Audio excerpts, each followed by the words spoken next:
Φίλες και φίλοι, γεια σας. Έχουμε μια πολύ σημαντική εξέλιξη.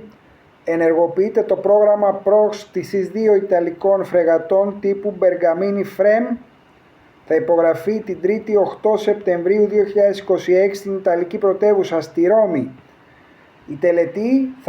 Στην τελετή θα βρίσκονται παρόντες ο Έλληνας Υπουργός Εθνικής Άμυνας Νίκος Δένδιας και ο Ιταλός ομόλογός του Γκουίντο Κροσέτο, αλλά και ο αρχηγός Γεν με τον Ιταλό ομόλογό του. Είναι πολύ σημαντικό, η εφαρμοστική ρύθμιση θα την υπογράψει η Γενική Διεύθυνση Αμυντικών Εξοπλισμών και Επενδύσεων του Υπουργείου Εθνικής Άμυνας και η Διεύθυνση Εξοπλισμών της Ιταλίας. Έτσι θα πραγματοποιηθούν όσα προέβλεπε το Μνημόνιο Συνεργασίας, αλλά και η δήλωση προθέσεων για τις ΦΡΕΜ που υπέγραψαν πέρυσι στις 29 Σεπτεμβρίου 2025 ο Υπουργός Εθνικής Άμυνας Νίκος Δένδιας με τον Ιταλό ομόλογό του στο ταξίδι του στη Λασπέτσα, στην βορειοδυτική Ιταλία, για το οποίο σας είχαμε ειδοποιήσει άμεσα σχετικά.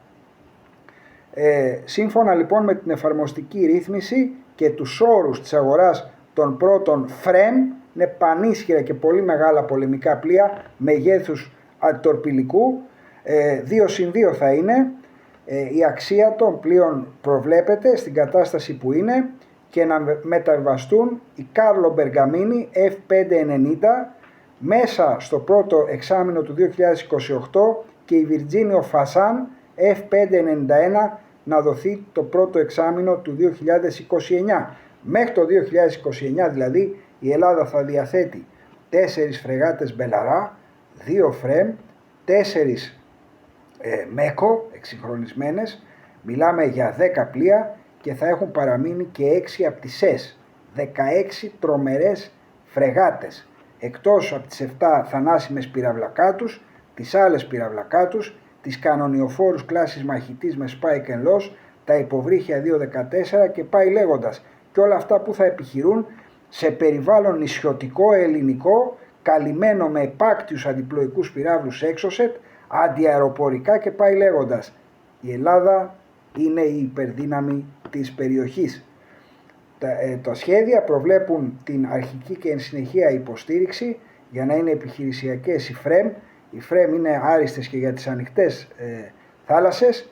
Θα συμμετάσχει η εγχώρια αμυντική βιομηχανία και τα ελληνικά ναυπηγεία στη συντήρηση αλλά και στην τοποθέτηση των συστημάτων στα πλοία. Σύμφωνα με τις εξαγγελίες της ελληνικής κυβέρνησης και του Υπουργείου Εθνικής Άμυνας, θα φέρουν στρατηγικούς πυράβλους Skal PEG βελληνικούς 1.400 χιλιόμετρων, αεράμινα περιοχής με Αστέρ 30 και άλλα πανίσχυρα πυραυλικά και άλλα συστήματα.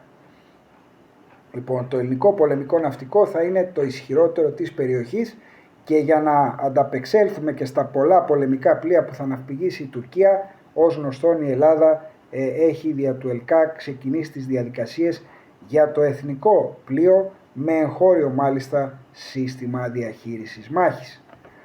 Αυτές είναι οι πληροφορίες και είναι, θεωρώ, πολύ σημαντικές, διότι οι Μπελαρά είναι πολύ ισχυρές σαν φρεγάτες, αλλά θέλουμε και τους κατάλληλους αριθμούς. Θέλουμε τους κατάλληλους αριθμούς, διότι η κατοχική δύναμη προσπαθεί ακριβώς να χτίσει αριθμούς, γι' αυτό και ναυπηγεί, όπως λένε και οι ιπτιακά δημοσιεύματα τελευταία, μεγάλους αριθμούς. 145 μέτρα μήκος η ΦΡΕΜ, πλάτος 20 μέτρα, εκτόπισμα 6.900 τόνοι.